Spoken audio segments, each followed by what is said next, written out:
Okay, good morning slash afternoon to everybody who's joining us. I'm sure we'll have a few trickling in, but I wanted to get started while we are right on time. For those of you who don't know me, I'm Ellie Feldman, Managing Director of Wingman Insurance.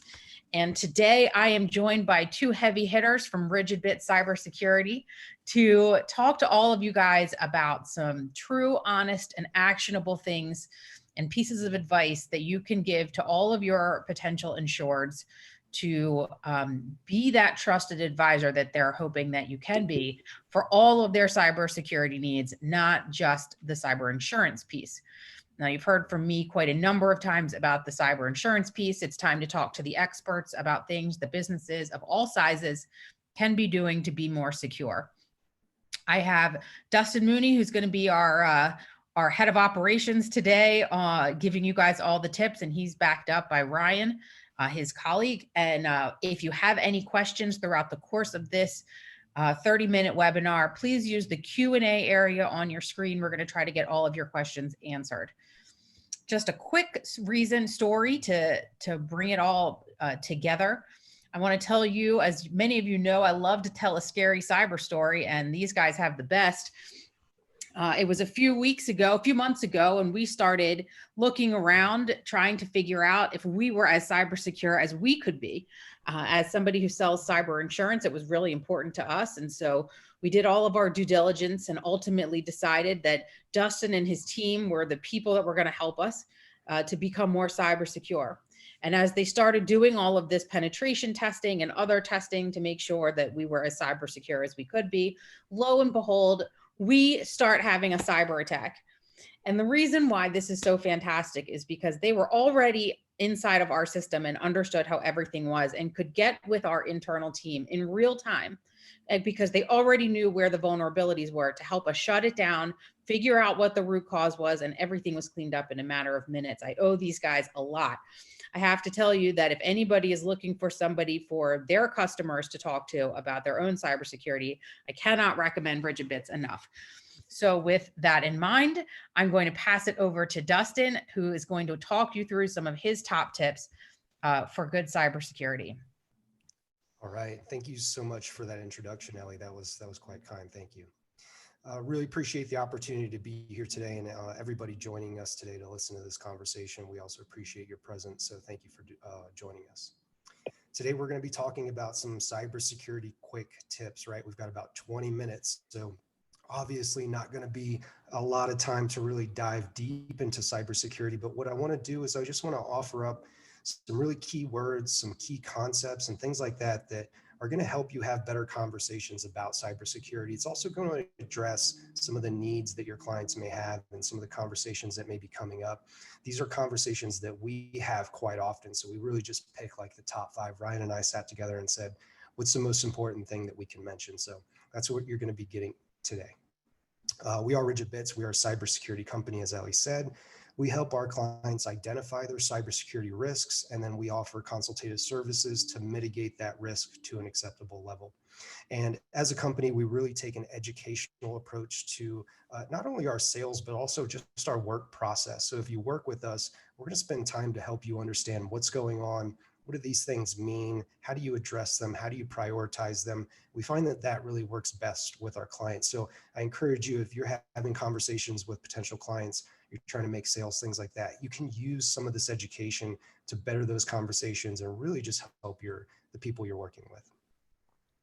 So I also have Ryan Smith on the line. Ryan is the director of sales at RigidBits. He's going to be chiming in, filling in the gaps of the little things that I forget to mention. So Ryan is going to be speaking with me today as well. Thanks for having us. So I'll just tell you a little bit about myself before we get going. I'm the principal consultant and co-founder over at RigidBits.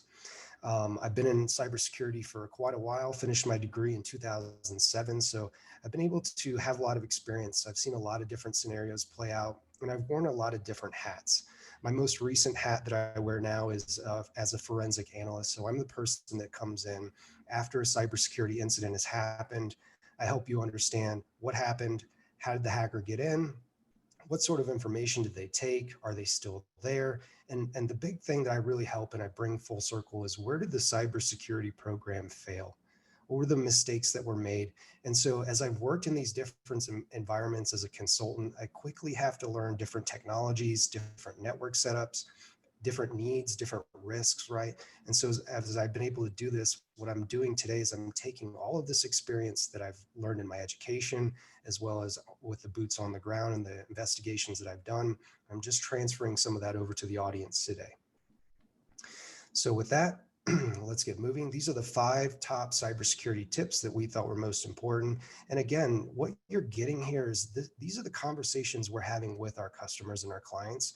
These are the topics that they're bringing up, the struggles that they have, that we're able to provide some clarity about and really bring their cybersecurity program full circle. So this is real world stuff here. It's very, very applicable. I hope you get something out of this. So the first tip is to know your risks. Now, this is a really challenging thing to do, right? So the first thing that we need to know before we can start protecting ourselves is, what are the risks that face our company? Okay, and so how do you calculate risk?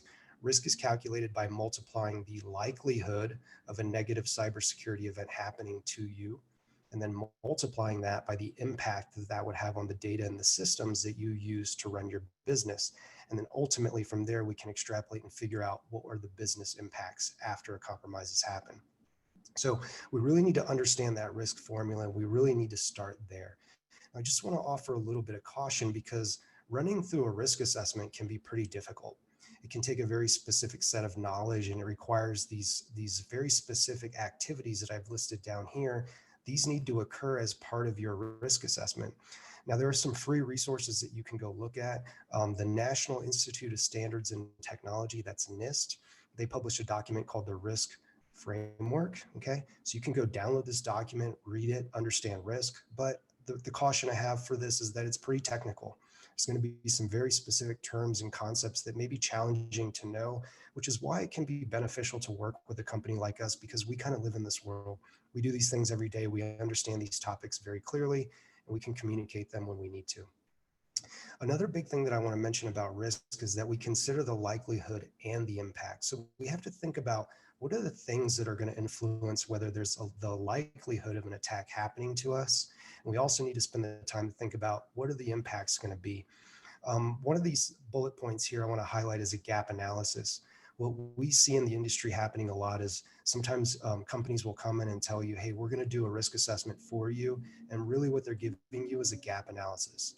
If you're answering a set of yes or no questions, there's a lot of value in this. You can definitely use that, but that's not a risk assessment. That's a set of yes or no questions.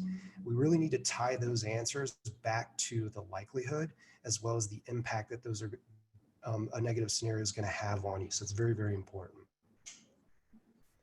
You know, to add to this too, just to add some perspective for those of you that are selling, cyber liability and using this information to go out and talk to clients, I think this is an area where you can really expand what you're bringing to that conversation and show yourself as that trusted advisor. So a lot of people will focus on the likelihood aspect of risks, and they're talking about these scenarios and these one-off situations. Where you can do more service to your client is really helping them understand more of the big picture.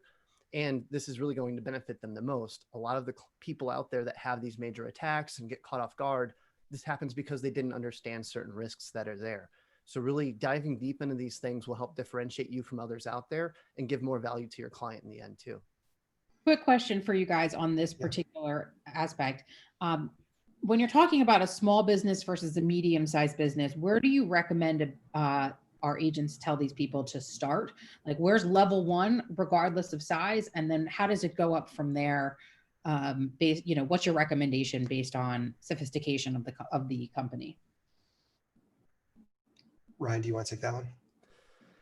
Yeah, I mean, there's definitely different levels for any type of business. I'd say at first you want to look at the systems that you have, that you rely on within your business, where the data is, these assets that you need to protect, and think about where those things lie. Now, as you dive deeper into things, you can get into more process-oriented focus and more organizational focus as far as these risks.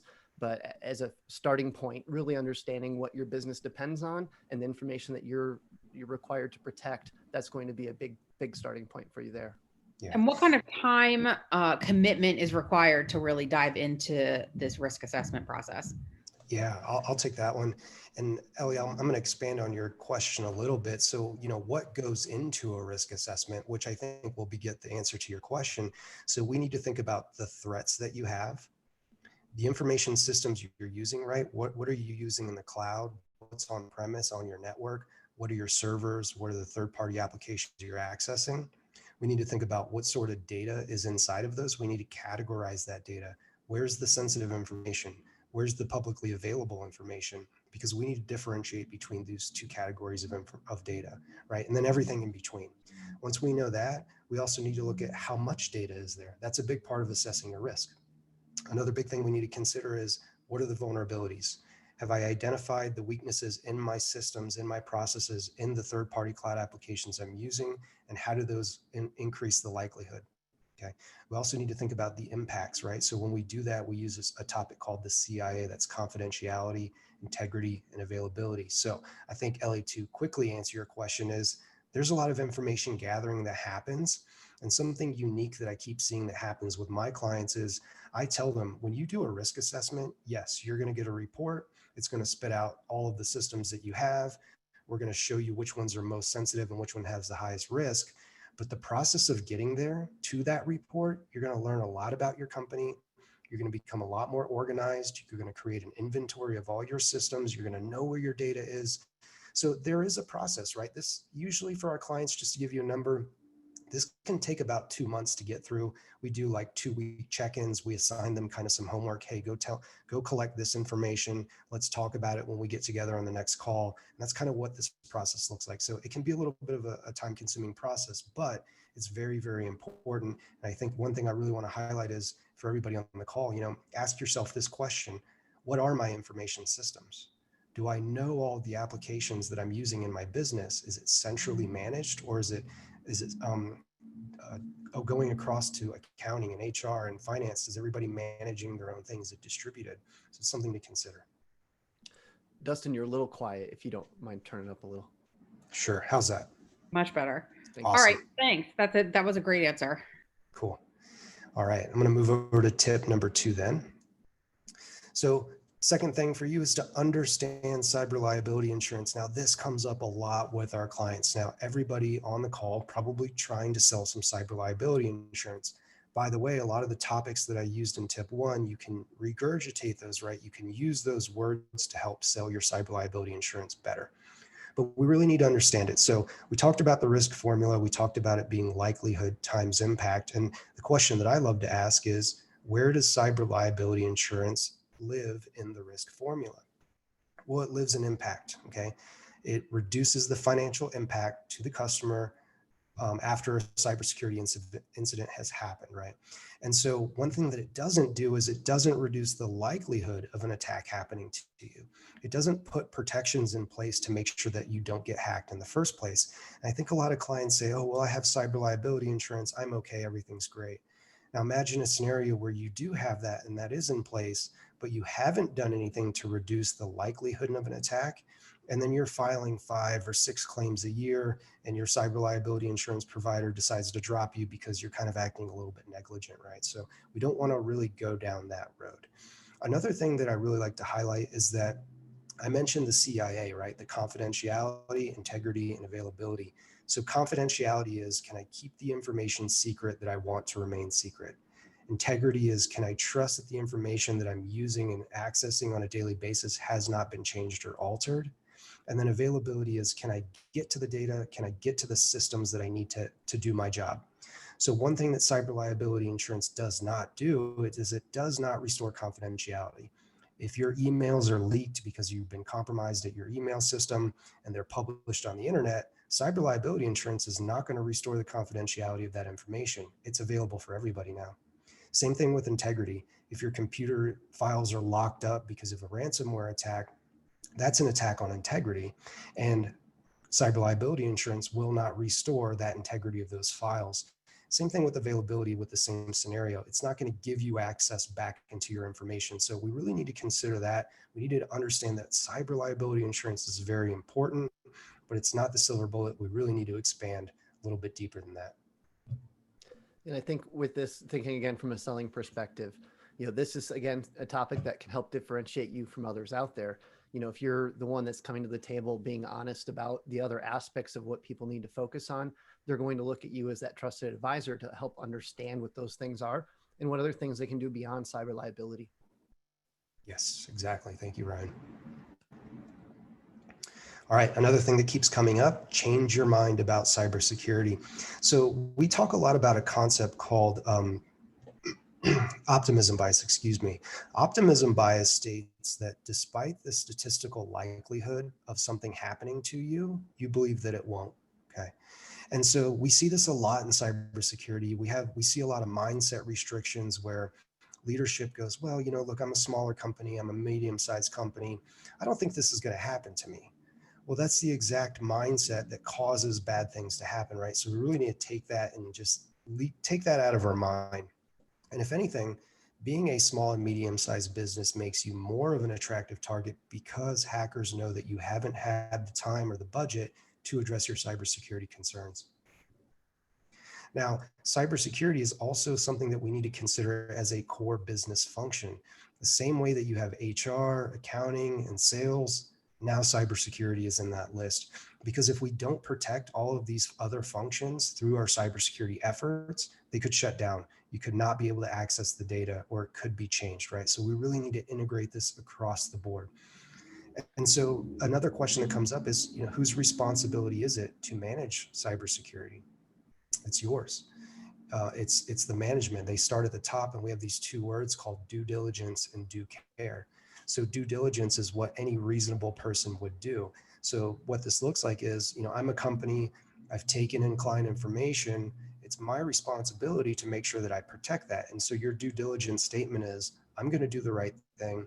I'm going to implement cybersecurity best practices. I'm going to protect this information because somebody trusted me with it.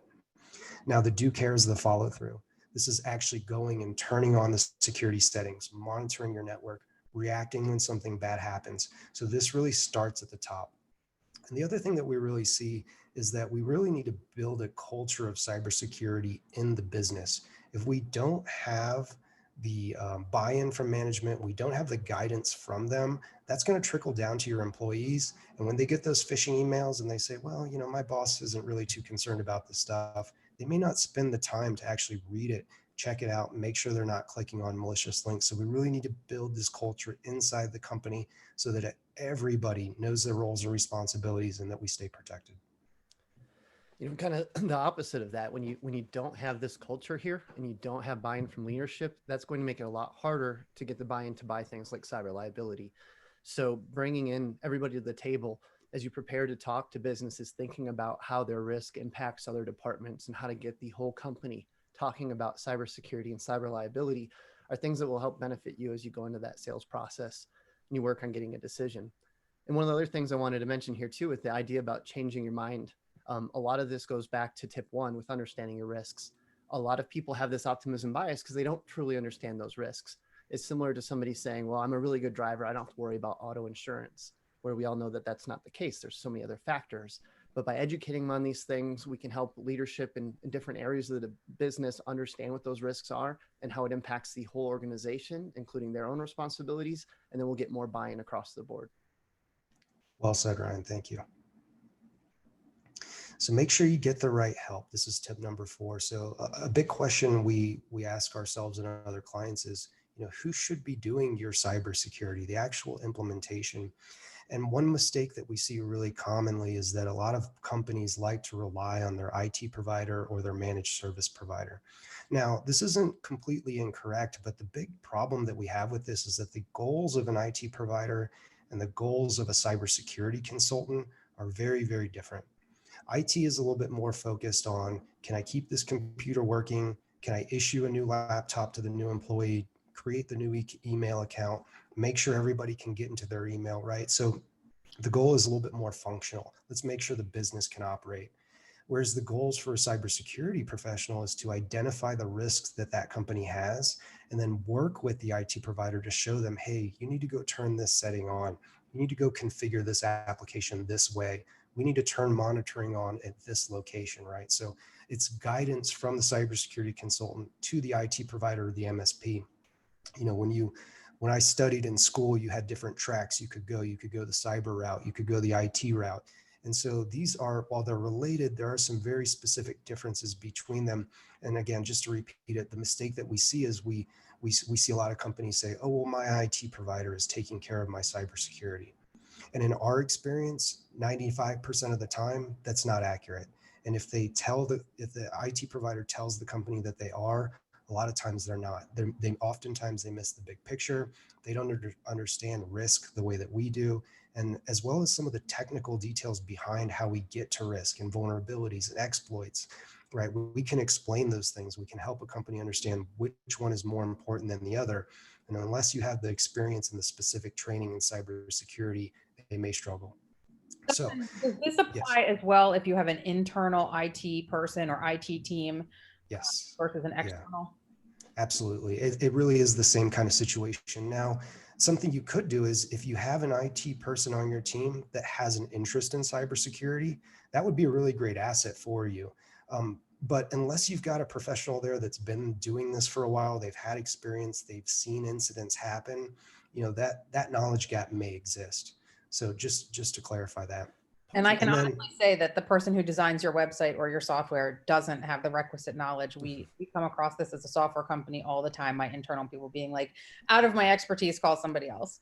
yeah, And that's what you want to hear. That's not a bad thing. That's them saying that this is bigger than me. And if you want to do it right, call an expert. Yeah, yeah, with and that in mind, just sure, go ahead, something to Ryan.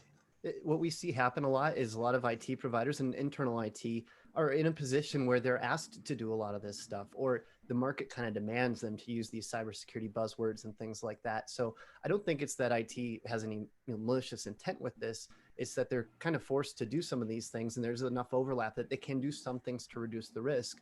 But the danger is not knowing the full extent of that and knowing the best approach to address those things. And we see that a lot happen in different ways that we might respond to an incident. If you have a ransomware attack, the initial gut instinct of IT is to wipe the system and restore it.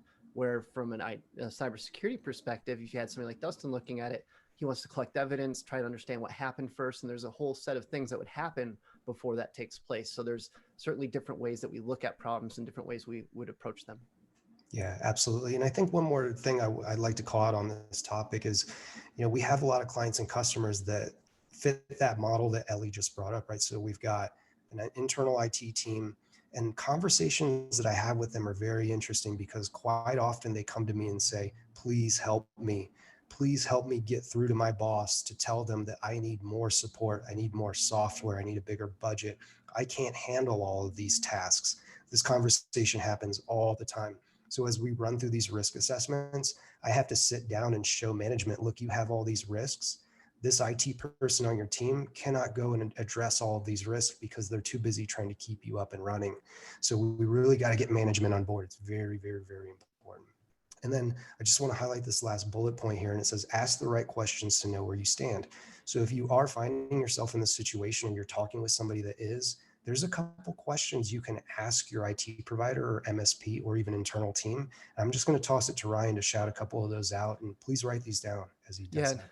We'll get you a PDF, if you attended this or registered for it, so you'll be able to see this information here too. So I'll give you a full list, but just to get the idea, you really want to understand what exactly they're doing, and you owe it to your own due diligence and due care to understand, what that entails. And honestly too, some of this comes up in laws. They're starting to have them in here now where they say certain requirements around delegating this down. If you're leadership, you delegate these responsibilities, those people need to report it back to you. So there is this accountability aspect of it. So that's really where this comes from. But you want to ask if they've done a risk assessment for you, or said that they've done it, what are their results? What are the highest risks? How did they determine that? If they did a vulnerability scan to identify technical risks, what are those results show? Have you been able to see it? Is it something that you're able to look at? And then, same thing along everything else. When they talk about best practices, well, what are they going off of to implement them? Where did they come up with this? Do they have an incident response plan that they've built for you? Do you have access to it? These are all things that you need to know and understand. And it goes back to the earlier tip, is having this culture and this full buy-in across the company.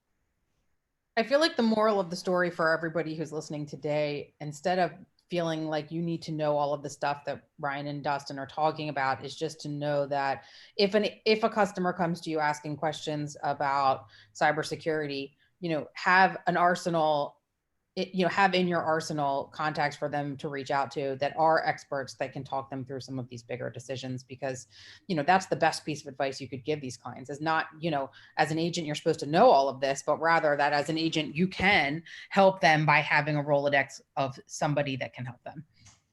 Right. Excellent. So let's go and hit this last tip here. It says identify regulations and abide. Now, if you go walk through an incident response plan with us and we help you write it, this is a big part of the incident response plan. And so why is that? Well, all 50 states have a breach notification law. So anybody listening on this call right now, you have a law that requires you to report if a breach happens. So we need to be prepared for that. We need to know, what does that law require? What are the thresholds of the records that I'm allowed to leak out, if you will? And what is that number, right? So a lot of them will say something like, if you have a hacking incident and you've done an investigation and you determine that more than 500 customer records or 100 customer records have been breached, you have to do these following tasks. And a lot of those tasks look like you have to notify the state attorney general. Oftentimes you have to buy credit monitoring services for all of those individuals that were leaked, right? So it's important to know what those laws are so that if something does happen, you're in compliance. We also have things like the NAIC model law. This is a National Association for Insurance Commissioners. They've created a model law similar to this next bullet point, 23 NYC RR 500. A lot of people call this the New York cybersecurity law. And this NAIC model law is going to many different states. I think we're at between 10 to 12 right now. And so many people have these cybersecurity requirements that they now need to abide by. States are jumping on board with other things like the California Consumer Privacy Act, where these laws state you can only hold a certain amount of records for a certain amount of time. You need to create what they call data disposal activities so that you can wipe historical data out that you no longer need access to. And then there's also federal regulations to consider. Now, one of the ones that we run into the most in insurance is HIPAA, right? So a lot of health information that we need to protect. And so we need to know as a company, and the clients that you're talking to need to know, what sort of data do I have and what are the regulations that are above me that I need to understand, the thresholds that I need to identify and abide by. And now, as you look at different industries and you work on selling cyber liability, if you have an industry that you focus on, take a look and to see what requirements govern them. Like the NAIC model law is specific to insurance offices. Is there something similar for manufacturers? There's things like DFARS and other types of requirements that hit different industries. So learning what is there for your niche will help you be more prepared as you go to talk to those clients. Now, as far as laws go, I don't know that any require any cyber liability yet today. I will definitely guarantee that if you have a law like that, you'll want to go after those people immediately because they'll have immediate requirements they'll have to jump on. However, you might start to see people with third-party relationships where that's driving a need for cyber liability. There's more and more of those where somebody might ask what your limits are or want to see some kind of certificate of insurance. So certainly understanding what reliance there is on a supply chain or third-party vendors within an industry or specific laws will help you with this too. Right. And I think what Ryan's saying is to stay on top of these things because they're constantly changing. And not only they're changing to be more specific and more stringent and have more requirements, right? They're not getting easier, they're getting harder. And so if you can tap into some of those, there may be opportunities for you. Mm-hmm. And those are our top 5 tips. Just want to toss it to any questions. Ellie, is there anybody out there that we can help out? If anybody has a question, please make sure to type it into your Q&A. I know Ryan and I had spoken earlier that if anybody had a specific customer in mind or industry, and they just wanted to bounce the idea of, where to start or how to handle, risk assessment or things like that for anyone in particular, just to let us know. I would also say while everybody's typing in questions that if you don't know the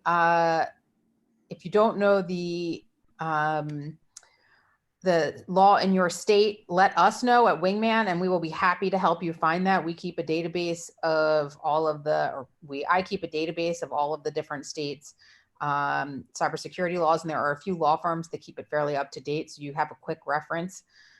So that's great. Sorry about that. Looks like there is a question there. Yeah, and just to add with what Ellie said too, if anybody has questions about a particular type of client or industry, a lot of what we do at RigidBits is support insurance agencies. We're in a lot of different associations and groups. So more than happy to help collaborate with you however we can. So if you have questions, don't be afraid to reach out. But I think Ellie, this first question is probably a better one for you. Yeah, someone Ingrid asked if we have a really large, if you have a really large account, would someone from Wingman help with the presentation? The answer to that's a little bit complicated. It's mostly yes. Each of our underwriters individually have been pulled in on various accounts when they're particularly large to help in any way that we can. We're not necessarily always in direct contact with the customer. We can do a lot to help you. When that comes up, reach out to us because that's what we're here for, to help you get the sale. So the answer to that question is absolutely yes. It looked like Daniel had a question and then cut himself off. Let's talk cost a little bit while these are coming in. For small businesses, what are we talking about? And then for larger businesses, what are we talking about as far as the risk assessment portion goes? Well, there's a couple of figures out there. So first, if you look at the Big Eyes best practices study for agencies, I have seen that in the past. I haven't seen the last few releases of that, but they did have different statistics on how much an agency at least would be thinking about for budgeting for cybersecurity, or sorry, for IT in general. Usually it's around 10%. Now, different industries might be different. So I look for similar studies for particular industries. Usually we're running off about a 10% of revenue that we're looking at for an IT spend. And that might depend on software people are using and things like that. So it's probably skewed. It's just a rough idea. Now, we usually assume cybersecurity costs might be about a 10% of that figure. So about a tenth of the IT budget should go towards things like cybersecurity. Those are all just guesses though. Now, for something like a risk assessment, it's going to depend on how in depth you go with it. For what we provide, we have more consultative solutions where you work with something like Dustin to really uncover it. And those can start around $3,000 to $5,000 depending on the size of your environment and how deep you need to go, or if there's specific requirements. But again, it's a very involved process where you're working with a consultant like Dustin for probably a couple months on a week-to-week basis almost. Now, there are more reduced ways that we've done this where we have online tools to do risk assessments for small businesses. And we usually lump that in with packages with things like policy and procedures, incident response plans, and a lot of other tools really that would be the bare basics somebody would need. Those are services that we offer combined for about $3,000 total. And it's a one-time cost. So again, it really is going to depend, but you also want to understand how deep that risk assessment is going to go. And if you're really getting a full picture of your risk or just answering yes or no questions. All right, we got a question about architects and engineers. They want to know if you've seen anything specifically that is applicable to architects and engineers, and give a little explanation. Yeah, I can. Go ahead, go first, Dustin. I have something. Yeah, sure. I'll talk a little bit. And by the way, everybody, I had a little fire alarm happening in my building today. So if it just went off, if it happens again, I'm sorry about that. I might mute myself. I thought it was here. That's hilarious. I'm so glad it's not my house. Yeah. I almost missed the presentation, by the way. It was really close. But to answer the question, so I haven't had a specific claim with an architect or engineering firm, but there are some things that's coming to my mind that I think may be worth mentioning. So we talked about costs a little bit. You're asking about the losses that occur. So we have these financial impacts. We maybe also have, like I mentioned, impacts to the CIA, right? Confidentiality, integrity, and availability. So when I hear architecture and engineering, I think intellectual property. And so those are the impacts that we need to consider when we do that risk assessment. So, right. So how do you put a value on that intellectual property? Difficult thing to really make a determination of what that loss would look like. Now, if there was a hack at a company like this, I would be the person that comes in, right? I'm the forensic analyst, and Ellie asked about cost. So I think there's something I can make pretty clear here. So I'm a little bit expensive, right? So I'm $300 an hour. That's our standard bill rate. So when I do an assessment, it depends on how big, of a problem that we have. But if I analyze one machine or one server, you're looking at around 20 to 25 hours of work, right? So you can fill in the gaps there. Often it's not just one computer, right? We may need to look at multiple different layers of evidence.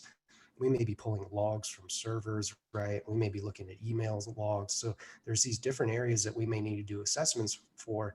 You can see why cyber liability insurance starts becoming very important, because the price can go up very, very quickly depending on how bad things got.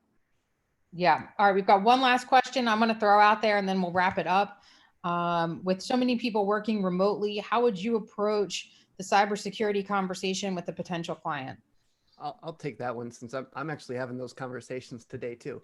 So really the way that I would start with that is asking with, COVID and all these other changes that have happened in 2020, how they're adapting to those changes, start, obviously recognizing that they've probably had to move people to a different environment. They probably had to think about how they got these people set up properly. They probably had to scramble to do that in a lot of different cases. So you can ask questions around that to draw out possibly some areas of risk. I see a lot of people working remotely on either home devices or just directly connecting to their home network and connecting to the office from there, which you don't have the firewall or some of the extra protections that you would have in the office. So there's a lot of people working remotely today that are more exposed because of that.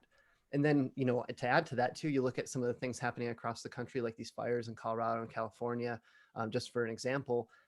People in these areas are under distress, and now you have people working remotely and you have this emergency situation happening. There's certainly a bigger target for hackers. So when we think about risk, we can see the likelihood going up a little bit because now people are spread thin and then they have these other things happening to them that are distracting them. So a lot of easy attack vectors because of that. I mean, maybe Dustin, you see something different there, but that's what I would suggest talking about first and asking about. Yeah, that's exactly it, Ryan. I don't have anything to add. Great answer. Well, thank you both for coming. This has been totally enlightening. I think we've all gotten a lot of great content out of it. Guys, if any of you have any questions or you want to reach out to Dustin or Ryan, their email address is on the screen, or you can always, of course, reach out to us and we'll connect you. Stay tuned. Next month, we're doing a special on cybersecurity for insurance agencies. We're going to be talking about what you as agency owners, principals, or agents yourselves should be doing to keep your customer data secure.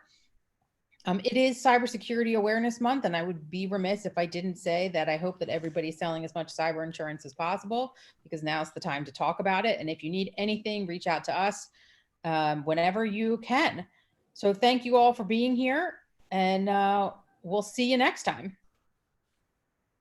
Thank you. Thanks, Ellie.